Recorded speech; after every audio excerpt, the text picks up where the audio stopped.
तो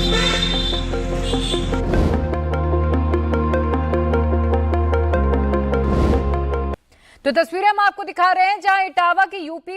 नमस्कार साथियों, आप देख रहे हैं आपकी सोसाइटी, जहां बात होती है देश, धर्म और राजनीति की असल तस्वीर की। आज हम आपको लेकर के चलेंगे उत्तर प्रदेश के राजनीति के उस मोड़ पर जहां अखिलेश यादव की कथनी और करनी में फर्क खुल करके सामने आया है। क्यों अखिलेश जी काशी के ब्राह्मणों से पूजा करवाना चाहते थे और क्यों उन्हीं ब्राह्मणों को उन्होंने कुछ दिन पहले अपमानित किया था, इसकी पूरी कहानी है चौंकाने वाली। वीडियो को अंत तक देखिए और समझिए कि कैसे एक राजनेता के पाखंड से उजागर होती है पूरी राजनीति की चाल।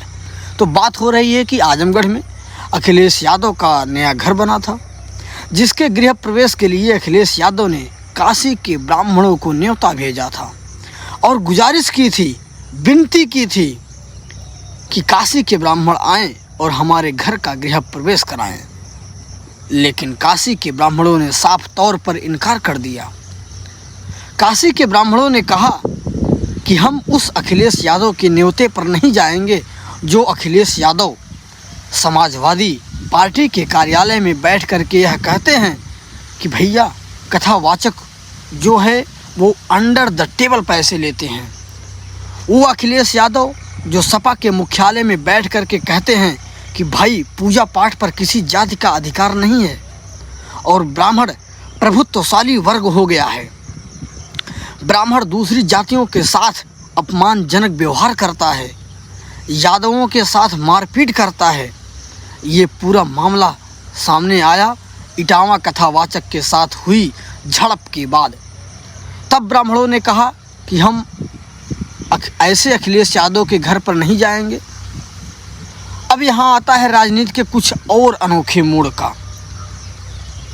वो अनेक अनोखा मोड़ की तस्वीर बन गई एक पाखंड की। वो पाखंड है पीडीए का पाखंड। लेकिन आप हैं आपकी सोसाइटी में, जहाँ आपको देश, धर्म और राजनीति से जुड़े हर मुद्दों के साथ ताल में ताल मिला करके लोगों से रूबरू करवाया जाएगा। मैं आपसे कोई जोर जबरदस्ती नहीं कर रहा हूँ, बस मेरी आपसे एक विनती है कि आप सब जितने समय में आप मेरे वीडियो को स्किप कर करके देख रहे हो, उससे भी कम समय में मेरे चैनल को सब्सक्राइब कर सकते हो। अगर आपने अभी तक मेरे चैनल आपकी सोसाइटी को सब्सक्राइब नहीं किया हो तो ज़रूर कर लीजिए, और वीडियो अगर अच्छा लग रहा हो तो वीडियो को लाइक ज़रूर कर दीजिए। उसी के बगल में घंटी दिख रही होगी, उसको भी दबा दीजिए और नोटिफिकेशन को ऑन कर लीजिए, जिससे कि मेरा वीडियो आप तक सबसे पहले पहुंच जाए। ठीक है, तो चलिए हम बात कर रहे हैं अखिलेश भैया की। इनके यहाँ जब राजनीति की बात होती है तो अखिलेश यादव सपा कार्यालय में किससे भजन करवाते हैं, किससे पूजा करवाते हैं? मुकुटमणि यादव और संत कुमार यादव। ये हैं कौन? ये एक संत हैं। ये वही संत यादव हैं जिनके खिलाफ महिलाओं से छेड़खानी करने का आरोप लगे हैं। वही मुकुटमणि यादव जिनके खिलाफ नकली आधार कार्ड दिखा करके ब्राह्मण बन करके लोगों को छलने का आरोप लगे हैं। उनका भजन करते हैं और कहते हैं कि हर कोई यादव से भजन करवाए, यादव से पूजा करवाए। लेकिन जब बारी आती है अपने पूजा की और जब बारी आती है व्यक्तिगत तौर पर फैसले लेने की अपने लिए, अपने परिवार के लिए, तो अखिलेश यादव क्या करते हैं? क्यों नहीं कोई छोटा मोटा ब्राह्मण पकड़ लिए, अपने क्षेत्र का भी पकड़ लिए होते, लेकिन नहीं, उनको तो काशी के ब्राह्मण से पूजा करवाना था। तो भाई अखिलेश यादव, आप बताएं कि मुकुटमणि यादव से पूजा करवाने में अब आपको क्या गुजारिश है, क्या गुरेज है आपको? संत कुमार यादव से पूजा करवाने में अब आपको क्या तकलीफ़ हो रही है? तो मैं कह रहा हूं कि आप बहुत अच्छा संदेश दे सकते थे अखिलेश जी। आपने सपा कार्यालय में मुकुटमणि यादव और संत यादव से भजन करवाया था, गृह प्रवेश भी करवा लेते। लेकिन अब अखिलेश यादव को काशी के ब्राह्मणों की याद आई थी और उसने जाहिर कर दिया कि देखिए यही है पाखंड।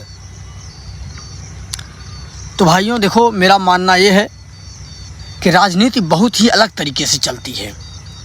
और राजनीति में वोट की जो चाहत होती है वो पूरी तरह से व्यक्ति के क्रियाकलापों को भी प्रभावित कर देती है। आप समझिए, जब यादवों के वोट लेने थे, ओबीसी वर्ग के वोट लेने थे, तब मुकुटमणि और संतराम को सपा कार्यालय बुलाया जाता है और सार्वजनिक रूप से ब्राह्मणों की आलोचना की जाती है और यह कहा जाता है कि ब्राह्मण कथावाचक अंडर द टेबल पैसे लेते हैं। भागवत कथावाचक धीरेन्द्र शास्त्री और तमाम अन्य लोगों पर आरोप लगा दिए गए बिना सोचे समझे। और यह भी कहा गया कि क्यों ना सभी सामाजिक वर्ग के जो लोग हैं वो अपने घर में स्वयं पूजा पाठ करें और इस तरह से आगे बढ़ें। और एक बात मैं आपको बता दूं कि अभी ये अखिलेश यादव जिस चीज़ को बोल रहे हैं, कुछ जगह ये महिलाएं पहले से कर भी रही हैं, इसमें कोई संदेह नहीं है। ये कोई आज नई बात नहीं है। जैसे कुछ ऐसे व्रत हैं, वैभव लक्ष्मी व्रत वगैरह जो होती है, महिलाएं स्वयं उसका पूजा पाठ कर लेती हैं, कथा पढ़ लेती हैं सामूहिक रूप से, लेकिन उसमें भी बहुत सारी चीज़ें होती हैं। कथा पढ़ने के बाद ब्राह्मणों को जो भी दान होता है वो दिया जाता है और कहा जाता है कि आप कथा तो पढ़ लीजिए, लेकिन जो है वो दान पुण्य का जो चीज़ है उसे ब्राह्मणों को दे दीजिए, तब जाकर के वो पूजा सफल माना जाता है। और इस सनातन परंपरा को सभी लोग निभा भी रहे हैं। इसलिए मैं बता रहा हूँ कि छोटे से छोटे लोग, कोई भी किसी भी वर्ग का व्यक्ति हो, वो अपने घर में व्यक्तिगत रूप से पूजा पाठ करवा भी रहा है, चाहे वो कितने भी गरीब हों और चाहे कितने भी अमीर हों। सब लोग पूजा पाठ मानते हैं और मानना भी चाहिए, क्योंकि यह देश और समाज बिना धर्म के चल ही नहीं सकता है। आप किसी न किसी धर्म में ज़रूर जाएंगे, चाहे वो व्यक्तिगत रूप से हों, अखिलेश यादव ही क्यों ना हों और चाहे हम आप क्यों ना हों। उन्होंने भी गृह प्रवेश करवा तो लिया, लेकिन फिर भी वोट के लिए राजनीति कर रहे हैं और इस राजनीति की अलग परिभाषा है। तो जब एक छोटा सा वर्ग ये सोचता है कि ब्राह्मण मेरे घर में आ जाएं और पूजा पाठ करा दे तो मेरा घर धन्य हो जाएगा। तो देखिए, वैसे अगर मैं व्यक्तिगत रूप से कहूँ तो अखिलेश यादव का जो परिवार है वो बहुत धार्मिक है और पूजा पद्धति को भी मानता है। उनकी पत्नी भी पूजा पद्धति को मानती हैं, उनके जो चाचा वगैरह हैं वो भी बहुत ज़्यादा मानते हैं। हाँ, एक बात और, अगर यादव समाज की पूरी बात की जाए तो इस घटनाक्रम के पहले अखिलेश ने जो सपा कार्यालय में ऐसा कृत्य किया, उसके पहले कभी भी कोई ब्राह्मण और यादवों के बीच में कोई भी टकराव की ऐसी कोई कहानी नहीं आई थी। लेकिन अखिलेश यादव ने इसको अलग रूप देने की कोशिश की। आप समझिए, और अखिलेश यादव को ये समझना चाहिए कि यादव वोट बैंक तो ऑलरेडी उनके पास है, उनको सपोर्ट करते हैं। क्योंकि अगर ऐसा ना होता और ओबीसी वोट उनको ना मिलता तो ना तो मुलायम सिंह यादव मुख्यमंत्री बनते और ना तो अखिलेश यादव कभी मुख्यमंत्री बन पाते आज तक। तो उन्हें समझनी चाहिए कि उत्तर प्रदेश में इनकी ये परंपरा तो चली आ रही है, तो फिर आपको ये वैमनस्य पैदा करने की आवश्यकता क्या थी। यहाँ मुझे लगता है कि वो या तो ऐसा वैमनस्य पैदा करने की कोशिश कर रहे थे कि पूरे ओबीसी समुदाय का वोट बैंक हमारी तरफ आ जाए और ब्राह्मण किनारे लग जाए। लेकिन जब उन्होंने अपने जीवन में उस चीज़ को उतारना चाहा, यानी जब स्वयं को वो नियम फॉलो करना पड़ा, तो उस चीज़ को वो भूल गए जिस चीज़ का बहिष्कार कर रहे थे। उनको पता है कि राजनीति एक अलग चीज़ है और व्यक्तिगत कार्य एक अलग चीज़ है। आपको घर में अगर पूजा पाठ करानी है तो वहाँ पर आपको राजनीति से हटना पड़ता है। उस चीज़ को आप अपने घर में हावी नहीं होने देंगे। आप सपा कार्यालय में तो अपनी पार्टी बना लिए, लेकिन जब घर की बात आई, घर की पूजा पद्धति की बात आई, तो आप वेद मंत्रों पे भरोसा कर लिए और आप सनातन की ओर बढ़ गए। और यहाँ समाज में आपके लोग आपस में लड़ झगड़ रहे हैं, ये शोभा नहीं देता एक अच्छे इंसान और अच्छे देश के लिए। बाय एग्जाम्पल एक और मैं आपको देता हूँ। मान लीजिए कि मैंने संस्कृत पढ़ी है और संस्कृत जो मुझे पढ़ाने वाला है वो एक यादव है, ठीक है।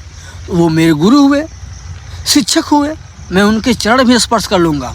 अगर वो यादव ही हैं तो क्या हुआ, मुझे पढ़ा रहे हैं, मेरे गुरु समान हुए, संस्कृत जानते हैं और वो वेद को भी अच्छी तरह से पढ़ सकते हैं, तमाम ग्रंथों को भी अच्छी तरह से पढ़ सकते हैं। उन्होंने आचार्य भी किया है, उन्होंने संस्कृत में आचार्य किया है। लेकिन वही शिक्षक जब पूजा पाठ करने के लिए आएगा तो घर में एक ब्राह्मण को ही बुलाएगा। उसी के माध्यम से, उसकी मुखवाणी से, जिसको हम बोलते हैं ब्रह्मवाणी, ब्राह्मण की वाणी से जो कथा की जाती है वो ऐसा माना जाता है कि भगवान तक पहुंचती है, क्योंकि उन्होंने तपस्या उतना किया हुआ है। और अब दूसरा तरीका भी सुन लीजिए। किसी कर्मकांड की परंपरा से मैं अलग हो जाता हूँ और अगर उसमें हम जाएंगे तो वहाँ मान लीजिए कि आप एक भक्त हैं या आप ब्रह्मलीन में संत हो चुके हैं, आपने गृहस्थ से भक्त मार्ग अपना लिया है और आप उस माध्यम पे निकल रहे हैं जहाँ आप संत हो चुके हैं। उस दौरान आप जो कथा कहते हैं वो सब चीज़ सभी वर्ग के लिए होती है और सब लोग आपकी सुन सकते हैं। तो चलिए अब हम अपने मुद्दे पे आते हैं। यहाँ तो हम अध्यात्म में भटक गए, लेकिन हम बात कर रहे हैं कि अखिलेश यादव क्या कर रहे हैं। राजनीति की दृष्टि से आप देखिए, राम मंदिर नहीं जाना है, बहिष्कार करना है, काशी को क्यूटो बोल करके अपमानित करना है। और बार बार आपने देखा होगा 2024 के चुनाव में भी कहते रहे कि क्यूटो की एक सीट छोड़ करके हम सारी सीट जीत रहे हैं उत्तर प्रदेश में। कुल मिला करके वो प्रधानमंत्री नरेंद्र मोदी पर तंज कसते हैं। और अभी जो मामला चल रहा है अखिलेश यादव का कि गृह प्रवेश के लिए विद्वान ब्राह्मण भी बुलाना है और वो भी काशी के बुलाना है, ये क्या है? ये अखिलेश यादव का दोहरा चरित्र है, दोहरा चेहरा है, जहां वो ओबीसी जो वर्ग है उसे क्या दिखाना चाहते हैं कि देखिए, ना तो मैं ब्राह्मण का समर्थक हूं और ना मैं ब्राह्मणों को मानता हूं, ना ब्राह्मणों को पूजता हूं। आप भी मत पूजिए, आप अपने जातिवाद में बंधे रहिए, आप कहीं दूर रहिए, विकास की जो बातें हैं उससे दूर रहिए, रोजगार की बातें हैं उससे आप दूर रहिए, आप जाति के बंधनों में बंधे रहिए, आपस में लड़ाई झगड़े कीजिए और आप यह देखिए कि आपके ऊपर अत्याचार हो रहा है, ब्राह्मण अत्याचार कर रहे हैं। ये दोहरा चरित्र अखिलेश जी का है। लेकिन जब बात आती है अखिलेश के व्यक्तिगत फैसलों की तो वो वही करते हैं जो सब करते हैं, जो सनातन की परंपराएं हैं। अखिलेश यादव की यही सबसे बड़ी चीज़ है कि वो ओबीसी की राजनीति का जो कार्ड खेल रहे हैं अब वो उनके खिलाफ ही जाने लगा है।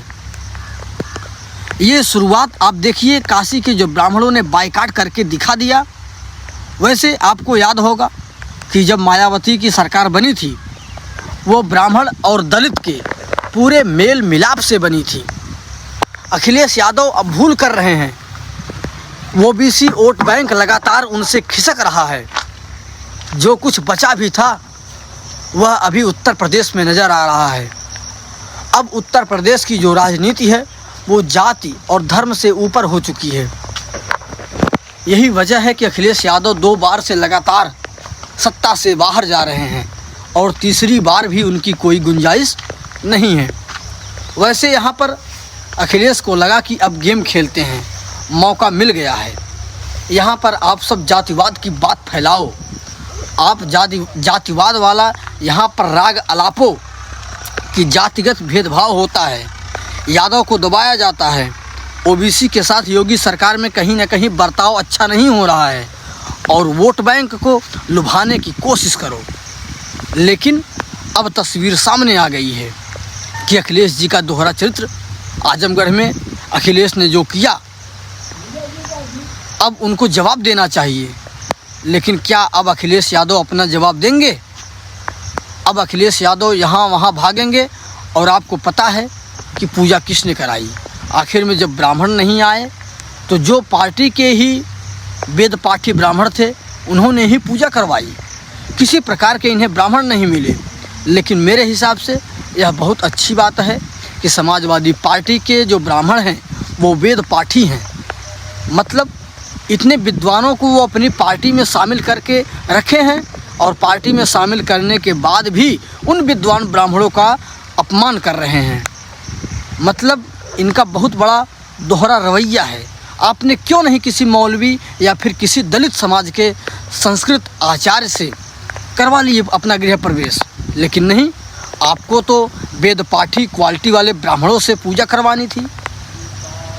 अब आप ये तो मान गए ना कि पूजा पद्धति में जो क्वालिटी की ज़रूरत होती है वो ब्राह्मणों के पास ही रहती है और ब्राह्मण ही उस कर्म को करता है। मतलब आप जो वर्ण व्यवस्था है उसको मान रहे हैं। और ये बात भी आप मान लीजिए कि कुछ लोगों के कह देने से मुकुटमणि संतराम यादव का देखो जो शुरुआत हुआ तो वहीं से शुरुआत हुआ था कि हमको जातिगत रूप से अपमानित किया गया। इसका मतलब यह हुआ कि आप इन सब चीज़ों को नहीं मानते हैं। अखिलेश यादव ने ये बता के रख दिया कि इसका मतलब यह है कि कुछ यादवों के कह देने से, देखो हर समाज में कुछ ना कुछ नकारात्मक लोग होते हैं। तो आप जिस पॉइंट को लेकर के राजनीति करना चाहते थे, जिस पॉइंट पर आगे बढ़ रहे थे, उस पॉइंट को आप नहीं संभाल पाए और जो आप राजनीति करना चाहते थे वो उजागर हो गया। क्योंकि आपको काशी के विद्वान पे ही भरोसा है, जहाँ की विद्वता के चर्चे संपूर्ण विश्व में माने जाते हैं और सब कोई काशी ही पहुँचते हैं। ये तो वही वाली बात हो गई कि हम अंबानी को लगातार आलोचना भी करेंगे और अंबानी के लिए लगातार बोलेंगे भी। लेकिन अंबानी की शादी से अगर न्योता जाएगा तो सबसे पहले अखिलेश यादव पहुंचेंगे। तो यहाँ भी वही बात चल रही है कि हम ब्राह्मणों को कितनी भी गाली दे दें लेकिन पूजा तो हम ब्राह्मणों से ही करवाएंगे। तो मेरे प्यारे भाई बंधुओं, आप सब राजनीति को समझने की कोशिश कीजिए। तो साथियों, अब आपके सामने है अखिलेश यादव की राजनीति का असली चेहरा, जहाँ मंच से ब्राह्मणों को गाली और घर में उन्हीं ब्राह्मणों से पूजा। ये सिर्फ अखिलेश यादव की ही नहीं, ये आज की राजनीति की सबसे बड़ी बीमारी है। दिखावा, पाखंड और वोट बैंक का चश्मा। साथियों, मैं हूं सौरभ मिश्रा और आप देख रहे हैं आपकी सोसाइटी, जहां हम आपकी आवाज़ को मंच देते हैं और सच को सामने लाते हैं। अगर वीडियो अच्छा लगा रहा हो तो वीडियो को शेयर कीजिए। और हाँ, एक बात और, आप चाहे ब्राह्मण हों, यादव हों, दलित हों, ओबीसी हों, कोई भी हों, सबसे पहले हम भारतवासी हैं। और जब बात हो सनातन की तो वहाँ राजनीति की कोई जगह नहीं होती है।